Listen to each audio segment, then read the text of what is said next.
all these games you can play on your console or PC. You can play as the ultimate warrior, fighting countless threats to the human race. You can play as a battle-hardened soldier in the fight to control over foreign countries.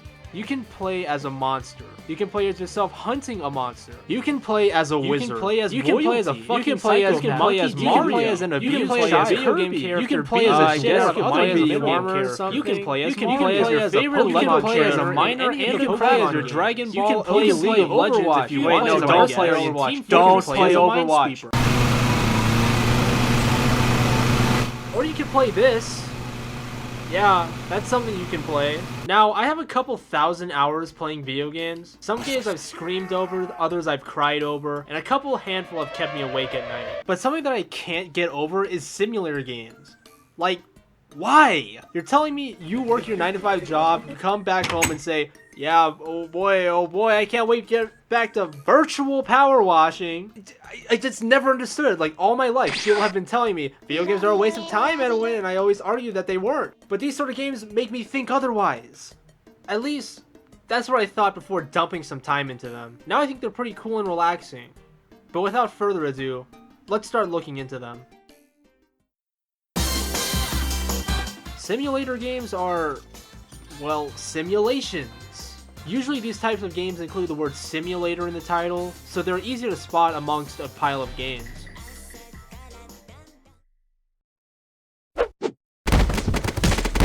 My ears burn! The ones that I want to talk about fall under the realistic spectrum as opposed to the ones that are less so. These simulator games usually focus on copying a task that you could do in real life with as much detail as possible in order to make them seem like you are actually doing the task. Whether that be driving a truck, fixing a car, or playing sport ball. There's a simulator for it. These games have been around for a long time. The earliest simulation game I could find was the Sumerian game all the way back in 1964, a text-based game about land and resource management. Though I think the game that popularized the genre would have to be Surgeon Simulator back in 2013 because of a certain someone. What a fucking nice friend. And while I wouldn't say that the popularity of Surgeon Simulator was a major cause of an increase in more in-depth simulator games, I'd like to say that it left a small impression. So now that we know what a simulator game is... But Mr. PoorDesign, what about Roblox simulator games?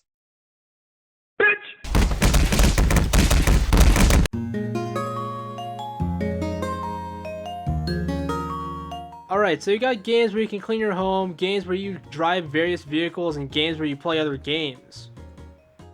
But why? I decided to spend all my Patreon money on simulator games in order to answer that question. And aside from the occasional hunger pains, I think it was a good decision. After playing some of these games, I formed a few points as to why people play them. The experience, the accessibility, and the lack of consequence.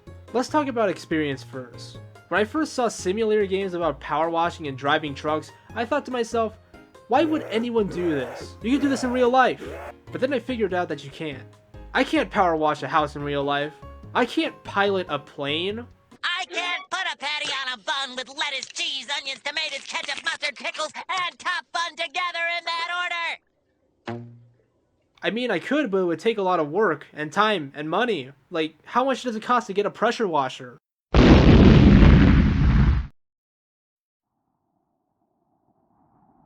Oh. Ugh.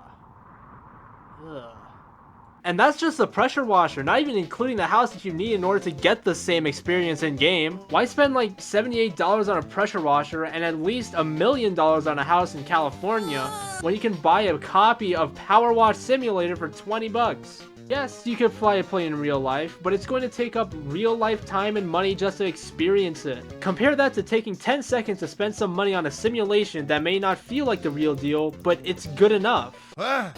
When playing these games, there really is that sense of instant gratification that my brain just eats up in the form of dopamine, because of how easy it is. And this leads me to my next point.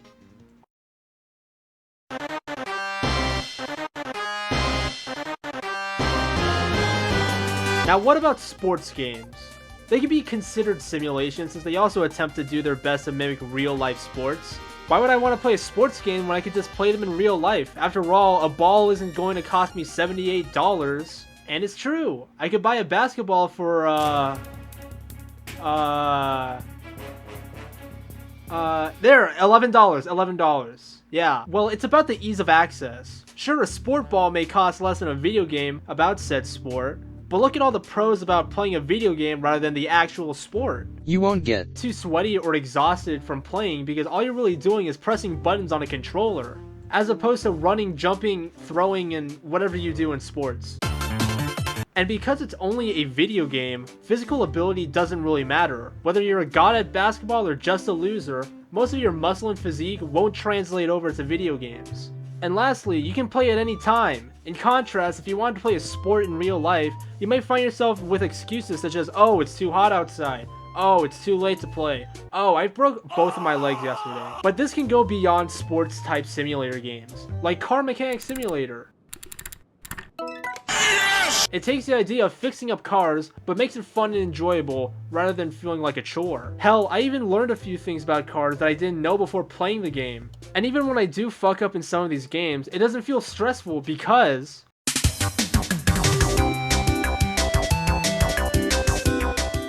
sometimes I need to play relaxing games. When I started to look at my main lineup of games, I noticed a pattern. They can fucking stress me out.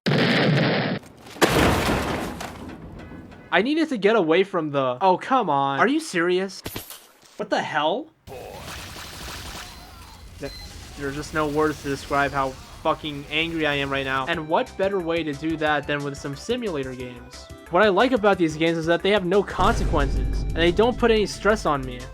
This kind of ties back into my first point, but Flight Simulator has no negative consequences and stress compared to flying in real life. The possible bad consequences of flying in real life would be property damage, loss of innocent life, actually, no joke, fucking dying.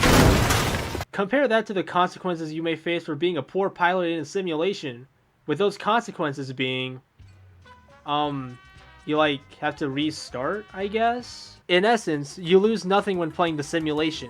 There are no bad consequences. And if there is a bad consequence, it's usually in the form of a digital consequence that has no meaning in comparison to the consequences of the real life counterparts. Consequences. Consequences. So that was my journey through simulator games. At first I thought they were actually garbage tier waste of time until I actually picked up a couple and played for some time. Now that I have, I can say I was wrong. So fuck you, past me. Maybe you should have played those games before talking shit about them.